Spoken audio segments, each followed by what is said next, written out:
God, I wanted to ask you about Yeah, let me know. about it being the 50th anniversary, and they celebrating the 50th anniversary of hip hop, but there's really no mention of the gods. So I had a Yeah, that's a good. Yeah. you know, because Yeah. Born King, not your Born King, the other Born King. He actually just went off. He went off this morning, talking about how Chuck D. They just did something like Fight the Power on PBS. Oh yeah, I didn't see that. Yeah, I didn't see it either, but I've been meaning to watch it, and it's on YouTube. Okay. But they didn't mention the gods. Like he's like I saw the first episode and they didn't mention the gods. In the second episode, they didn't. And like when Born King, when he's hitting a point, he's gonna take you there. You know what I'm saying? I'll say this though, right? I'm gonna say this though because I have to throw this dart out first, right? Because I'm the only one that's doing that.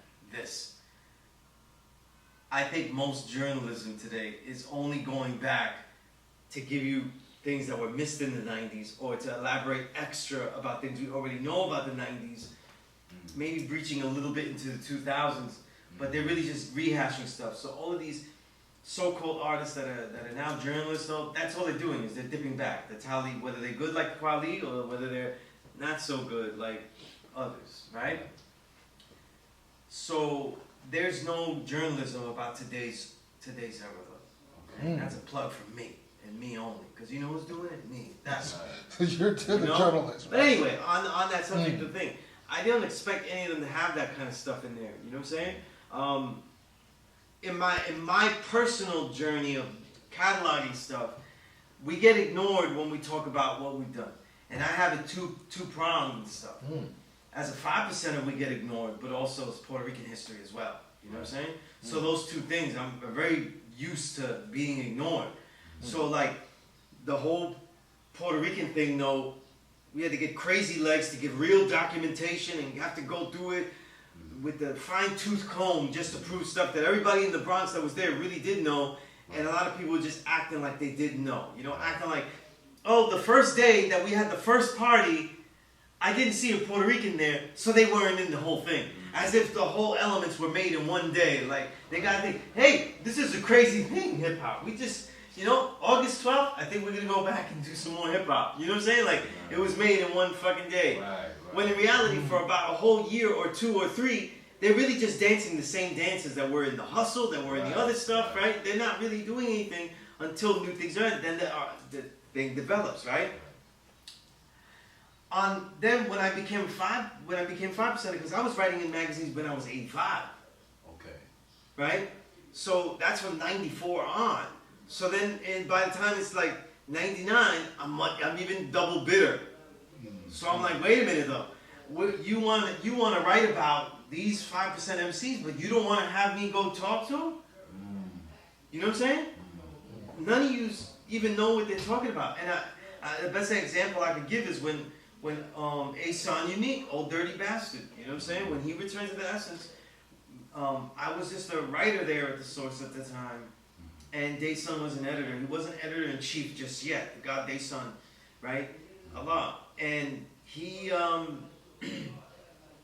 we were going to do that piece, and I remember Freedom Allah, right? Remember the Perfection, Freedom Allah too, as well as Ason.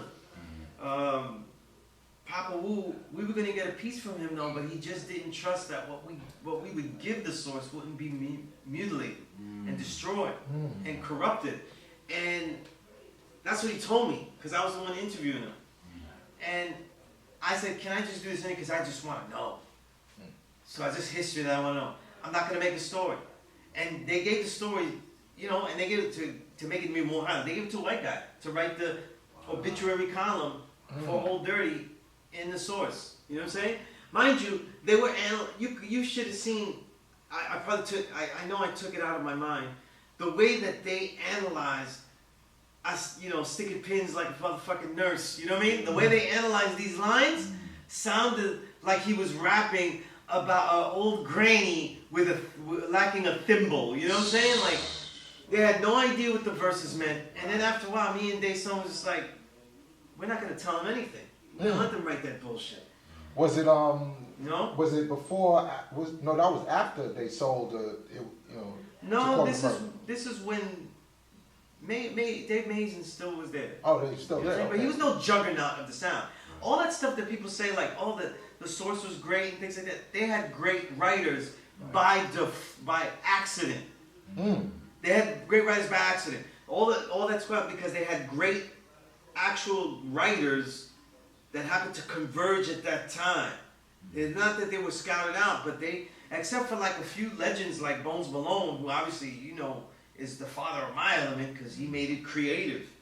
You know what I'm saying? And I finished it, But they made so many mistakes about artists over the years, especially our culture. You know what I'm saying? People always bring up that old issue, the 5% Summit or Nation of Islam, and they had like King Son on it. They were like, oh look, they always represented us. I can't tell you how many mistakes they had issue after issue. And this was in all the magazines. You know what I'm saying? I was pretty much blackballed, but the better word is, because they do it on Twitter now, so now it's a better word now, shadow banned. You don't know that you're being blackballed, but you're kind of not. Shadow banned. So I like that word for myself. That was my history. Shadow banned. You know what I mean? When I did a piece for J Live, the God Justice Allah, right? That Medina MC moved out to Atlanta, made tons of great albums, right? One of the greatest MCs of the 2000s. That's a fact. You know what I'm saying? All of the above, LP 2002, must have. You know what I'm saying? Must have a special record of those years. I call the Dark Ages in the 2000s. We joked, because he knew I was a 5%er, because I knew you was a 5%er. You kept saying peace when we was talking and we was hooking up, right? So, and he was teaching me because I was new to the knowledge. He was teaching me. This was like 1999 when I just got the knowledge, and he was like, "Yo, make sure that they don't say I'm a Muslim, though." You know what I'm saying? And I said, "Oh yeah, no doubt, no doubt." You know what I'm saying? I give him the piece. We open it up. Show and prove section. Show and prove section, by the way, though. A section named like they had ALX, a section called ALX and XXL, like they had show and prove. These are sections that I know the person that made them up because they bragged about it to me, a 5%er, and told me, look what I made up. A section called show and prove. A section called ALX. And I'm like, wow, motherfucker, wow, you're really, really innovative, So when I tell people I was burning bridges, how was I not supposed to light the match? You know what I'm saying? Right. So this disrespect was like, they didn't care to write about A-Son and say he was a 5%er. He really was. The people that loved him most were 5%ers or filled with him, because there are a lot of people that loved him that weren't 5%ers, right? His family's big, and I met many of his family that aren't 5%ers. But you got to have that angle in there. Because he was that to the very end, no matter how off the wall he was, how eccentric, whatever like that, right? And you know my history, guy, with Day-Son. Being eccentric is not a disqualifier for you being a true living God. You know what I'm saying? Do you know how that got to be there and how it came into fruition? Because if it was, then I wouldn't be here. You know what I'm saying? No matter how mild-mannered and calm people see me, I wouldn't be here if the most eccentric, most dynamic person in the universe didn't bring me here with all the bells and whistles. You know what I'm saying? In the name of the Father, Day-Son, and the Holy Smoke. All the bells and whistles, though. But they have always disrespected the 5% because a lot of the writers there thought that they knew what that was. And over the years, it grew to where they thought they knew of it out of disrespect. Meaning that, like we had situations where like, oh yeah, well, I was in the Nation of Islam, so I know about this stuff. I say, you don't know about this shit. You know what I'm saying? You don't know about this shit. I'm gonna hit you with a fucking bean pie right now. You think you know this shit about us, though, and everything you're writing about here is wrong. And that's why the homage to Old Dirty in the source was pitiful to me. It was disgusting. You know what I'm saying? It was disgusting. And they did everything. They write him like a loony. They don't write about how much. See, one of the things they don't realize about Old Dirty Bastard is something I've learned about teaching people all of that, right? that the Wu-Tang is a case study for dealing with this knowledge in a very highly magnified commercial environment. The most difficult environment. I didn't say that they did everything right. But if you're acting like you would do everything right and you're going to Monday morning quarterback people that were in situations that you would never be in. I've seen people talk shit about, oh, well, I would have done this if RZA talked the wrong way here. He has talked the wrong way. Ray said the wrong things, but he's very articulate. But they Monday morning quarterback stuff, though, and I have seen them fumble the ball with 10 people in front of them. You know?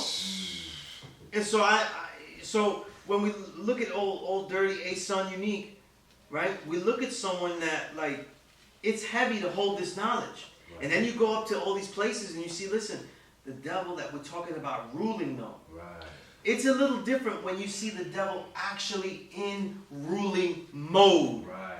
You see what I'm saying? Right. We're watching TV, we're watching everything, we analyze that they're ruling. Right. No. He's seeing them ruling. Right. They own this, and he's not allowed to get in there unless they allow him. Right. You know what I'm saying? They don't, like back then when you made a record, especially like our stuff. Right. You know, they thought they had well-meaning. They were almost like the good white folk. You know, that take you through the liberators. You know what I'm saying? The abolitionists. Right. You know what I'm saying? Right. Like Dante Ross. You know, they walk brand Nubian into the label, the abolitionist. You know what I mean? I understand you, and I'm gonna bring you to the label. You know.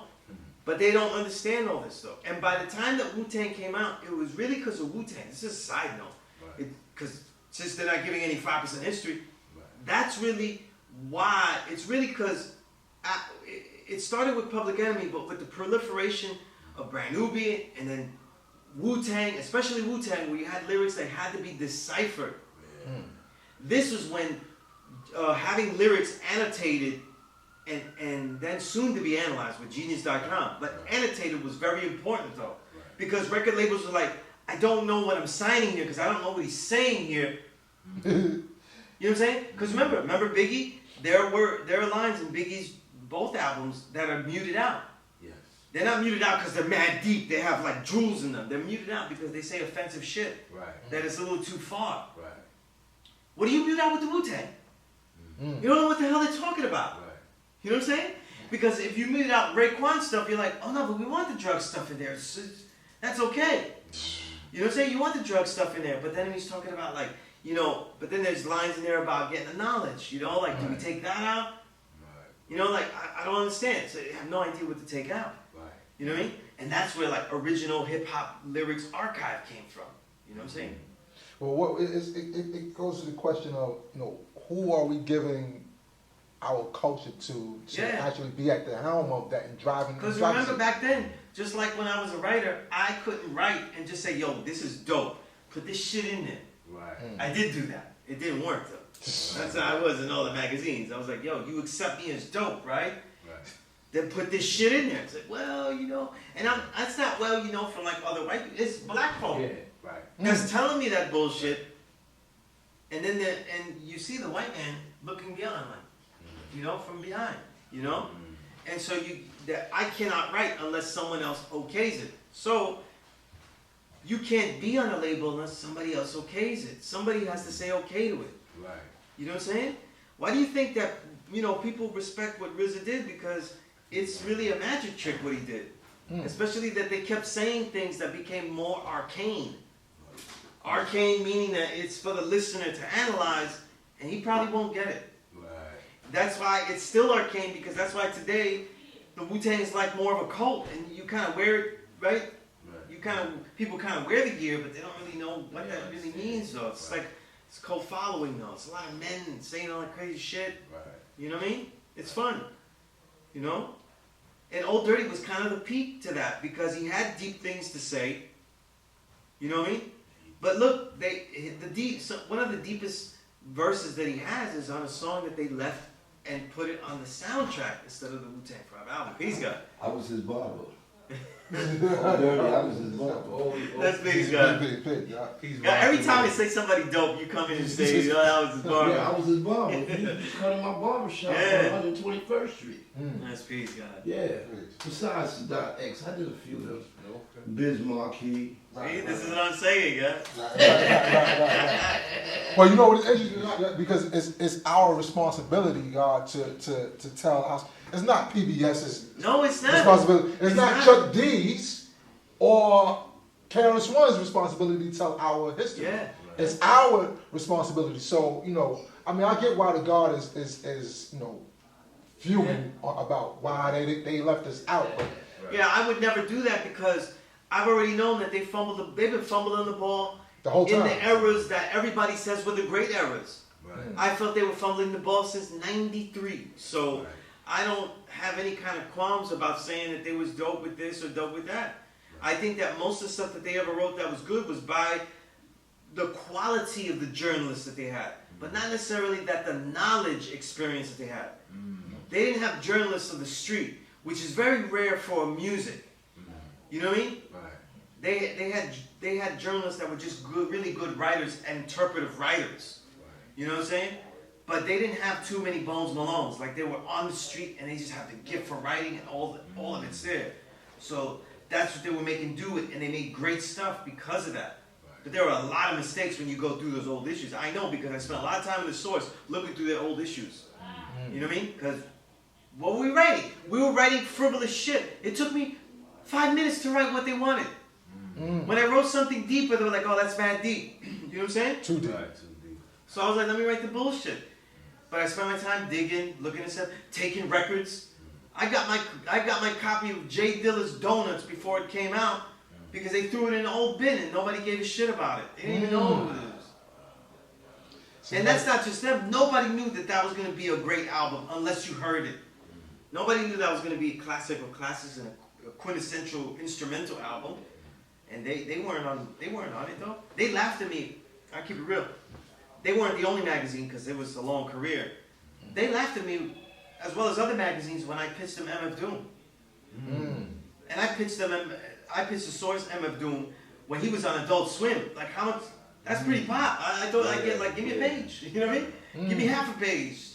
Give me a box. You know what I mean? Give me considering his career, like they wasn't you trying know. to. But other magazines laughed at me when I said Doomsday was going to be the shit, and we need to talk about that now. You know. Like I said, I was the shadow band sage. Can't come on those, right? I was the shadow band sage. You know. That's what I said. We need our own, man. We can't. Yeah. We can't have That's it what I said. with these Like people, having man. them talk about the 5%, like they're not even around. They don't even know. You know what I'm saying? If Mega did this.